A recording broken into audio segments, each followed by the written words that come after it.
Hello friends, ഇന്ന് നമ്മൾ നോക്കുന്നത് കൺസീൽഡ് വയറിങ് നമ്മൾ ചെയ്യുന്ന സമയത്ത് എന്തെല്ലാം കാര്യങ്ങളൊക്കെയാണ് മെയിനായിട്ട് നമ്മൾ ശ്രദ്ധിച്ച് കാര്യങ്ങളൊക്കെ ചെയ്യേണ്ടത് എന്നുള്ള ഡീറ്റെയിൽസ് വീഡിയോ ആണ് നമ്മളൊന്ന് ചെയ്തത്.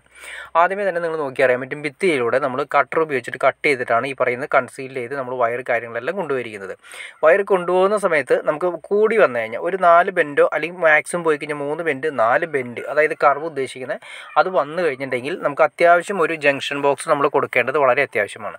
അപ്പോൾ ഈ ജംഗ്ഷൻ ബോക്സ് കാര്യങ്ങൾ കൊടുക്കുന്നത് നമ്മൾ PVCയുടെ തന്നെ കൊടുക്കുകയാണെങ്കിൽ ഏറ്റവും നല്ലൊരു കാര്യമാണ്.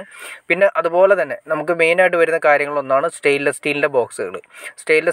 സ്റ്റീലിൻ്റെ മെയിൻ സ്വിച്ച് ബോർഡുകൾ മോഡുലാർ ടൈപ്പാണ് നമ്മൾ യൂസ് ചെയ്യുന്നതെങ്കിൽ മോഡുലാർ ടൈപ്പിൽ തന്നെ ഗാൽവനൈസ്ഡ് GAയുടെ മെറ്റൽ വരുന്നുണ്ട്, അതുപോലെ തന്നെ സ്റ്റെയിൻലെസ് സ്റ്റീൽ വരുന്നുണ്ട്. ഇത് സ്റ്റെയിൻലെസ് സ്റ്റീലിൻ്റെ ബോക്സാണ് ഈ വന്നിരിക്കുന്നത്. സ്റ്റെയിൻലെസ് സ്റ്റീലിൻ്റെ ബോക്സ് ആകുമ്പോൾ നമുക്ക് എത്ര വർഷം വേണം കഴിഞ്ഞാലും അത് തുരുമ്പ് കാര്യങ്ങൾ എടുക്കില്ല. പക്ഷേ ഗാൽവനൈസ്ഡ് ആയിട്ട് വരുന്ന നമ്മുടെ മെറ്റൽ ബോക്സ് കാര്യങ്ങളെല്ലാം തന്നെ തുരുമ്പ് പിടിക്കാനുള്ള ചാൻസസ് കൂടുതലാണ്. കുറേ നാളുകൾ കഴിയുന്ന സമയത്ത് നമ്മളത് ഓരോ സ്വിച്ച് ബോർഡുകളും നമ്മൾ മെയിൻ്റനൻസിനായിട്ട് എന്തെങ്കിലും സ്വിച്ച് കാര്യങ്ങളൊക്കെ മാറ്റുന്ന സമയത്ത് നമ്മൾ അഴിച്ചു നോക്കുമ്പോഴാണ് അതിൻ്റെ ഒരു കോർണറിൽ നിന്നും പതുക്കെ തുരുമ്പ് പിടിച്ചിരിക്കുന്നത് നമുക്ക് കാണാൻ സാധിക്കും.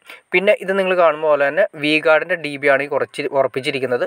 അത്യാവശ്യം നമ്മൾ വലിപ്പമുള്ള DB ആണ്. DB ഉറപ്പിക്കുമ്പോൾ ഒരു കാര്യം ശ്രദ്ധിക്കുക, അത്യാവശ്യം വലിപ്പമുള്ള DB തന്നെ സെലക്ട് ചെയ്യുന്നതാണ് ഏറ്റവും നല്ലത്. കാരണം വയറുകൾ കാര്യങ്ങൾ ഒരുപാട് സർക്യൂട്ട് കാര്യങ്ങളുണ്ടെങ്കിൽ കൺജസ്റ്റഡായ രീതിയിൽ വളരെ മൈന്യൂട്ട്, അതായത് ഒതുക്കി വയറുകൾ വെക്കുന്നതിനേക്കാൾ നല്ലത് കുറച്ചുകൂടി ഫ്രീ ആയിട്ട് വയറുകൾ ഇരിക്കുകയാണെങ്കിൽ ഇൻഡക്ഷൻ മൂലമുള്ള കറണ്ട് നമുക്ക് മാക്സിമം ഒഴിവാക്കാൻ സാധിക്കും. അതായത് സ്വിച്ച് ഓഫ് ചെയ്ത് കിടന്നാലും ചില LED ബൾബുകൾ തെളിഞ്ഞു കിടക്കുന്നത് നമുക്ക് കാണാൻ സാധിക്കും. അത് ഇൻഡക്ഷൻ മൂലമുള്ള കറണ്ടാണ്. അത് ഒഴിവാക്കാനായിട്ട് നമുക്ക് ചെറിയ DBയേക്കാൾ നല്ലത് അത്യാവശ്യം വലിപ്പമുള്ള DB തന്നെയാണ്. DBയിൽ വലിപ്പം കൂടുതലുണ്ടെങ്കിൽ നമുക്ക് പ്രശ്നങ്ങളോ കാര്യങ്ങളോ ഒന്നും തന്നെ ഇല്ല. അത് അത്രയും അനുഗ്രഹമായിരിക്കും. കാരണം ഇൻഡക്ഷൻ മൂലമുള്ള കറണ്ട് നമുക്ക് ഒഴിവാക്കാൻ സാധിക്കും. പിന്നെ കൺസീൽ ചെയ്തിരിക്കുന്ന പൈപ്പ് കാര്യങ്ങൾ നിങ്ങൾ നോക്കി അറിയാൻ പറ്റും. എല്ലാം തന്നെ 3/4 ഇഞ്ച്, അതായത് 20 mm പൈപ്പും 25 mm പൈപ്പുകളാണ് നമ്മൾ മാക്സിമം യൂസ് ചെയ്തിരിക്കുന്നത്. 25 mm പൈപ്പിലൂടെ മെയിൻ സർക്യൂട്ടുകളെല്ലാം നമ്മൾ വലിക്കുന്നത് 25 mm പൈപ്പിലൂടെയാണ് വലിക്കുന്നത്. 20 mm പൈപ്പ് നമ്മൾ യൂസ് ചെയ്തിരിക്കുന്നത് മെയിനായിട്ട് നമ്മൾ ഉപയോഗിച്ചിരിക്കുന്നത് മെയിൻ ലൈറ്റുകൾ, ഫാൻ, അങ്ങനെ വരുന്ന ചെറിയ അതായത് മെയിൻ വയറുകളല്ലാത്ത രീതിയിലുള്ള പൈപ്പുകൾക്കെല്ലാം തന്നെ നമ്മൾ ഉപയോഗിച്ചിരിക്കുന്നത് 20 mm പൈപ്പുകളാണ് ഉദ്ദേശിച്ചിരിക്കുന്നത്. പിന്നെ അതുപോലെ തന്നെ 25 mm പൈപ്പ് ഞാൻ നേരത്തെ പറഞ്ഞു, മെയിൻ സർക്യൂട്ടുകൾ DBയിൽ നിന്ന് ഡയറക്റ്റായിട്ട് വരുന്ന മെയിൻ സർക്യൂട്ടുകളെല്ലാം തന്നെ 25 mm പൈപ്പാണ് ഉപയോഗിച്ചിരിക്കുന്നത്. ഇപ്പോൾ നിങ്ങൾ കാണുക ഒരു എക്സോസ്റ്റിന് വേണ്ടി കൊടുത്തിരിക്കുന്നതാണ് 20 mm പൈപ്പാണ് ഉപയോഗിച്ചിരിക്കുന്നത്. പിന്നെ ഒരു ലൈറ്റിന് കൊടുത്തിരിക്കുന്ന പൈപ്പ് ഈ കാണുന്നത് 20 mm പൈപ്പാണ് കൊടുത്തിരിക്കുന്നത്.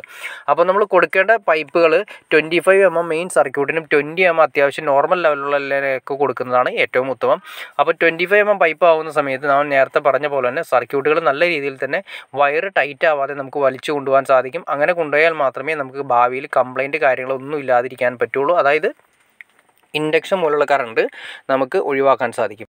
അപ്പോൾ മെയിനായിട്ട് നമ്മൾ വയറിങ്ങിൽ ഉപയോഗിക്കുന്ന പൈപ്പുകളാണെങ്കിലും ബോക്സുകളാണെങ്കിലും എല്ലാം തന്നെ ഒന്ന് കെയർ ചെയ്ത് യൂസ് ചെയ്യുന്നതാണ് ഏറ്റവും നല്ലത്. ബോക്സുകളെല്ലാം തന്നെ മോഡുലാർ ടൈപ്പ് യൂസ് ചെയ്യുന്ന എല്ലാ ബോക്സുകളും അത്യാവശ്യം സ്റ്റെയിൻലെസ് സ്റ്റീൽ വെക്കുന്നതാണ് ഏറ്റവും നല്ലത്. DB വെക്കുന്ന സമയത്ത് അത്യാവശ്യം വലിപ്പമുള്ള DB വെക്കുന്നതാണ് ഏറ്റവും നല്ലത്. പിന്നെ അതുപോലെ തന്നെ നമ്മൾ പൈപ്പുകൾ ഉപയോഗിക്കുന്ന സമയത്ത് 20 mm പൈപ്പും 25 mm പൈപ്പും മെയിൻ സർക്യൂട്ടിൽ 25 mm പൈപ്പും അല്ലാത്തതിനൊക്കെ 20 mm പൈപ്പുകൾ ഉപയോഗിക്കുന്നതാണ് ഏറ്റവും നല്ലത്. പിന്നെ അതുപോലെ തന്നെ ജംഗ്ഷൻ ബോക്സുകൾ നമ്മൾ PVCയുടെ ജംഗ്ഷനുകളായിട്ട് 4 PVC 6 PVC ഇതെല്ലാം നമുക്ക് കിട്ടും. അത് വെച്ച് ചെയ്യുന്നതാണ് ഏറ്റവും ഉത്തമം.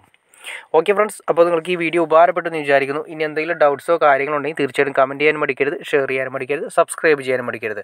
എനിക്ക് തോന്നുന്നു കാണുന്ന എല്ലാവരും തന്നെ സബ്സ്ക്രൈബ് ചെയ്യാതെ കാണുന്നു. തീർച്ചയായിട്ടും സബ്സ്ക്രൈബ് കൂടി ചെയ്തേക്കാം ഫ്രണ്ട്സ്. എന്നാലേ നമുക്ക് ഇതുപോലുള്ള വീഡിയോസ് ചെയ്യാനുള്ളൊരു മോട്ടിവേഷൻ ലഭിക്കുള്ളൂ. അപ്പോൾ തീർച്ചയായിട്ടും സബ്സ്ക്രൈബ് കൂടി ചെയ്തേക്കാം. ഓക്കെ ഫ്രണ്ട്സ്, അടുത്ത വീഡിയോയിൽ കാണുന്നവരെ ഓക്കെ.